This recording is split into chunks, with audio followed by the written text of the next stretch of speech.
Hey, it's David Thomas with Orchard Hills Church and your morning devotion. I hope you're having an incredible start to your day, and I hope this blesses you and more so comforts you in your walk and your experience with pain and loss and grief in your life. That's what I want to talk about today is how do we deal with grief as Christians? We've all experienced loss in our lives, whether it's loss of a loved one, loss of a relationship, loss of an opportunity. And so what does the Bible tell us about that? How do we deal with that in our lives? So I want to give you really 5 points today, if I can. And I'm going to, read various scriptures.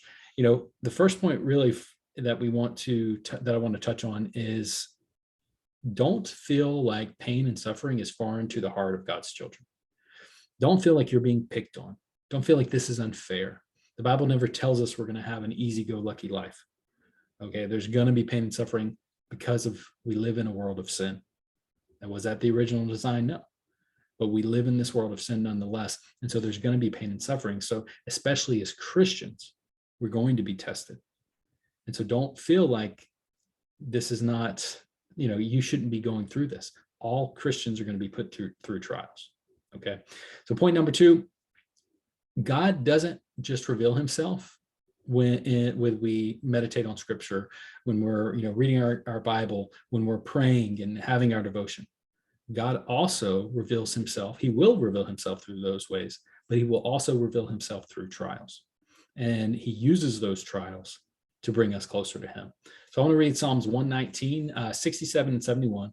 67 says, "Before I was afflicted, I went astray, but now I have kept thy word." So he learned something through this affliction. And then number 71, "It is good for me that I have been afflicted, that I might learn thy statutes." So he learned more about the law of God through this affliction. So God will use that in your life. Okay.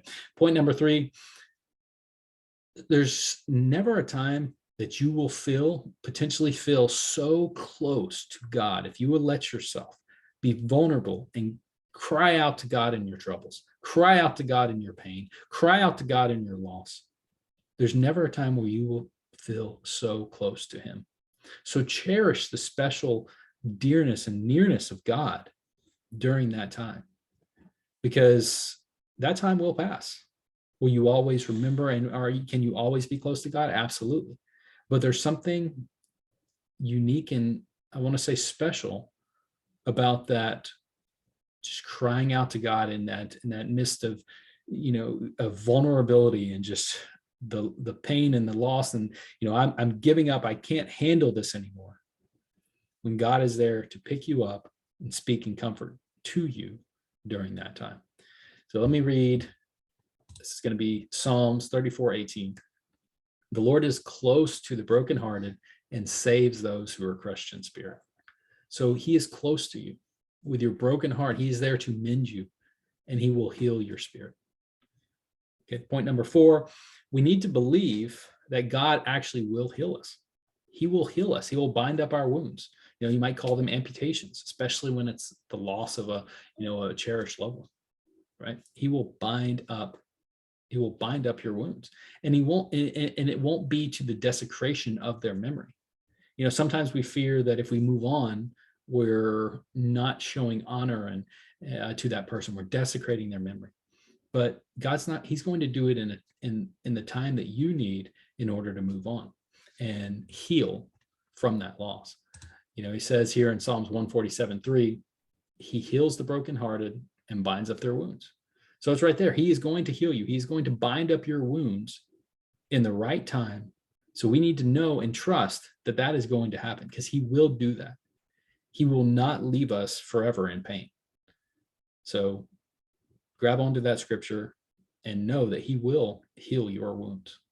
All right. And point number 5 to wrap this home is you need to wait for God's timing of healing. And he will do that with grace. Let me read Psalms 35. It says, "For his anger lasts only a moment, but his favor lasts a lifetime. Weeping may stay for the night, but rejoicing comes in the morning." So does that mean, it's not like a clock where it's at night we might have some grief, but in the morning we should feel all fine? No, he's saying here that it's not going to be forever.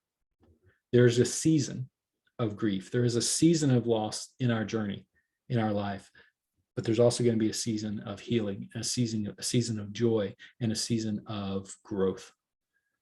And I'm going to wrap this up with, remember that God uses his timing and his grace, and he will heal our wounds due to this fallen world. And I'm going to leave you with this one scripture. All right, Psalms 41. It says, I waited patiently for the Lord. He turned to me and heard my cry. God hears our cries. He hears our pain. He hears our suffering. And yes, he will use this to our betterment. He will grow us through this. He will draw us closer to him. We can feel his presence in these moments and know that there is a season for troubles. There's a season for pain, and there is a season for joy, and there's a season for healing. And God is not going to leave us in pain forever. He is there. He does hear our cries. He does hear our prayers, and he will heal us. Will it take time? Absolutely. Will it ever be fully replaced, the loss that we lose? No, not until we get to heaven. But he will heal us, and he will not leave us alone. All right. So I hope that you can take comfort in knowing that. That's what the scripture says. God is there for us. I hope you have an incredible day, an incredible week, and look forward to talking to you real soon. Take care. Bye.